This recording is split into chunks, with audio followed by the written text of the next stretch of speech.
name is Uri Wertheim, also known as the Mixmonster. I'm a member of the Israeli funk jazz outfit The Apples, and also part of Radio Trip, which is a duo of me and Schoolmaster. The Schoolmaster. Also a member of The Apples. Right.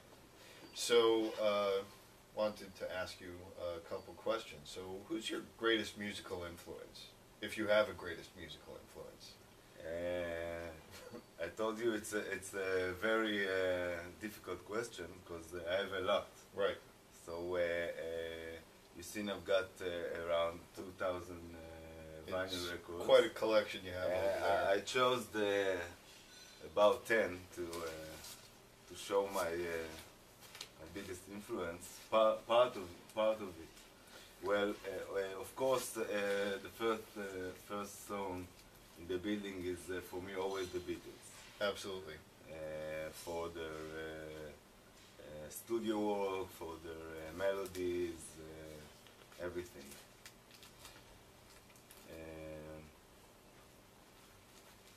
Later, just in no particular order. Right. We've got the Israeli record label Colifon Records of the Azulay brothers in Jaffa. They produced some great albums, like the first Tzlilei Oud.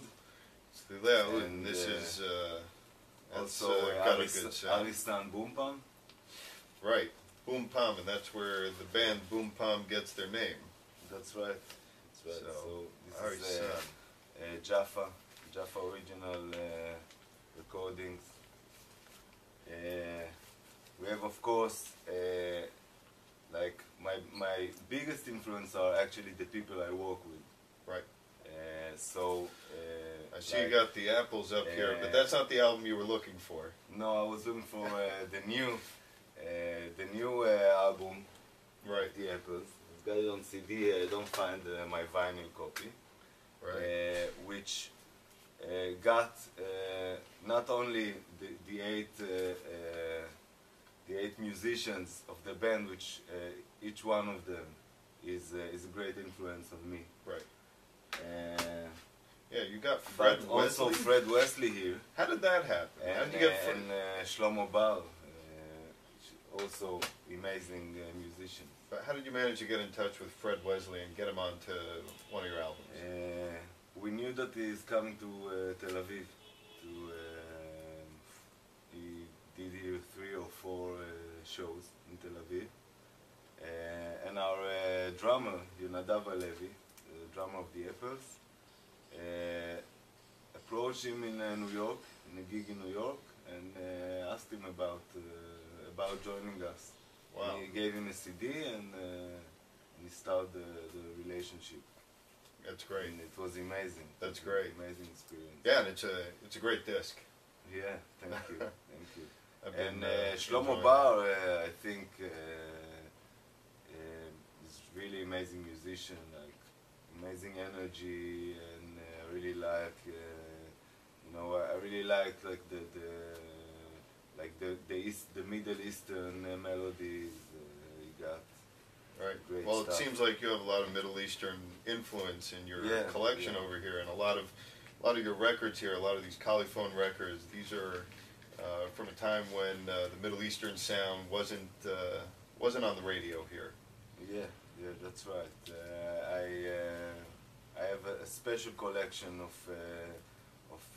what called now the Mizrahi, the Middle Eastern music, but actually you can say it's music of it was first Jewish music from Muslim countries, and later it merged. I mean, it was like the Moroccan music was not like the Algerian music, was not like the music from Tripoli, from Libya, and the was Yemenite nothing music was like different. the Yemenite. Yeah.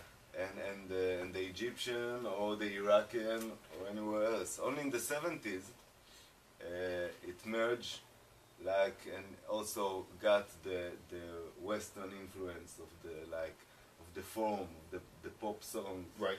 Of like A B, A guitar solo, right. B. I mean, before that it was like, you know, like 10 minutes or Right. 1 hour of a song. Right. So Then it became radio ready, 3 minutes so and 33 yeah, seconds like in long. the middle of the 70s, actually with Tzlilei Oud, Yeah. it was like, you can say, it was the first like new It was a crossover hit. Eastern, the Israeli, what it now called Israeli Mediterranean pop. So there it's got its first form. Its first form. Yeah, interesting. So the Apples, big influence, great musicians. The Ramirez brothers. You got here Uzi Ramirez and Sefi Sizzling, who also played with the Frankenstein band. Oh, Also played they're with pretty good Kululush. too. I like Funkenstein. They're what I liked on their CD, right? They had that CD Funkenstein the band, and inside was a coupon for half off their next show. You know, so just like any funk band, they're much better live than they are in the studio. Yeah, they got great horn section. Yeah, which are also in the Dag Nachash. It's great. So as a sound engineer, I was very influenced by dub music. right. The Scientist, this is one of my favorite scientists. And also I was very influenced by field recorders. Okay. You know, like Tony Schwartz. What is that? Explain. Do you know Tony Schwartz? He's now like a media guru. Okay. You know the Daisy Ed, the one with the girl counting flowers. Right. Okay. You know, she said like. He loves me not. And then there's like 10, 9, and Atomic Bomb. Do you ever seen it? No, I haven't. So But forget it. that doesn't mean someone out there hasn't Tony heard Schwartz was, you can say, some kind of like Alan Lomax. He was a folklorist. He was Gotcha. going So to collecting south of the USA and was recording mostly black artists, like Afro-American artists, but in their homes, right. in the prison. So he wanted to get the authentic recording of something that will resemble like the slavery songs or like the roots of the blues and the country and I mean today most of the popular music. So Tony Schwartz, he was not going to travel. Right. He didn't like to go out of his neighborhood or his city, Right. New York. Right. And he was going with the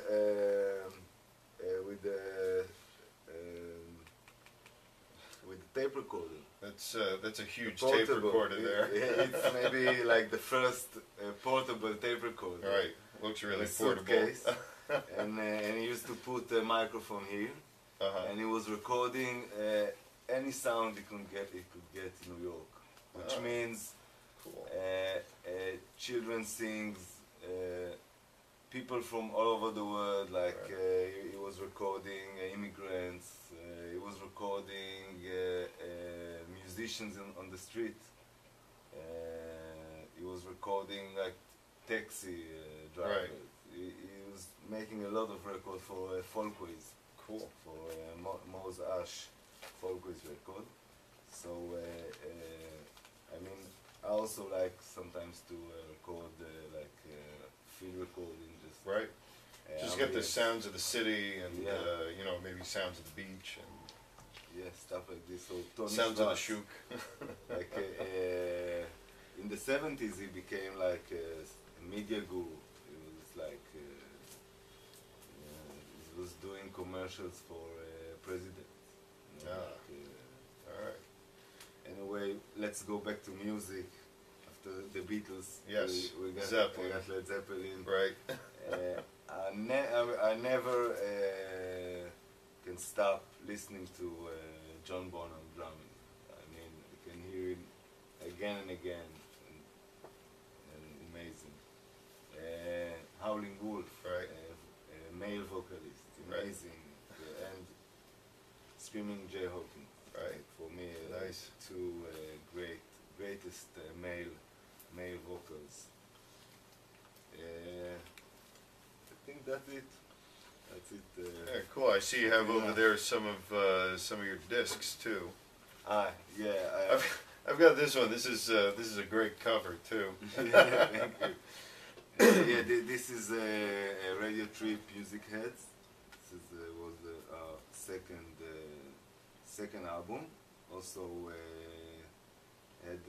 was released on Jalapeno Records, London-based label. Also, I'm working as a sound engineer and producer. Right. So with Left, some latest that's projects. That's a pretty good album too. Yeah. I just picked that one up this week, and I'm really digging it. And Tree. The disc Only is out. Released this week. Really? All right, I got to get my hands on one of those. Yeah, here you got one. Score. Awesome, fantastic. And the release show was just such a great scene, and they were just really incredible. I was amazing. Blown away by the music. So I was working with them on the album, was mixing it. Was great experience. Yeah. Well, I wish them a lot of success. I mean, they should have a lot of success. The music is excellent. So they also a part of my answer for the second question. Like the best. Yes. Well, maybe I should ask you. Okay. So, out of all the Israeli artists that are performing now, who's your favorite? So my favorite are no doubt Tree. Okay. And Uzi. Check. And Uzi. Uzi Ramirez. Uzi Ramirez. Feinerman. Right. Which also plays in the Ramirez Brothers. Right. Also plays with the amazing trio Tal Tamari and Chacham Mohana. Don't know. From bass and drummer, Okay. great. Also, sometimes you can see him along with the guitar, bass drum, and a hi-hat. Also, you can see him playing with Carolina. Yes. He was in Yeah, Boom Pam, in the original Boom Pam. Right. I saw that there's like a Israeli Groove Festival coming up on March 3rd. Yeah. That's going to be a crazy show. I mean, that's everybody. This time, like all the friends, everyone's coming together. Of course, I forgot to mention Kutiman, which I think is like genius. Yes. Yeah, he's he does some interesting things too, like with video, not just with the audio stuff. So great. So a couple more questions for you, just to round out the interview. Yeah. What do you have in your pockets right now? Nothing. Nothing. Yeah, I think you're still in pajamas, right? No, I wore this fancy pants for the interview. But usually I have a cell phone. Okay. Keys. Right. Some money. And cigarettes. No right. less. No bless. Cigarettes. Yeah. That's right. That's old school.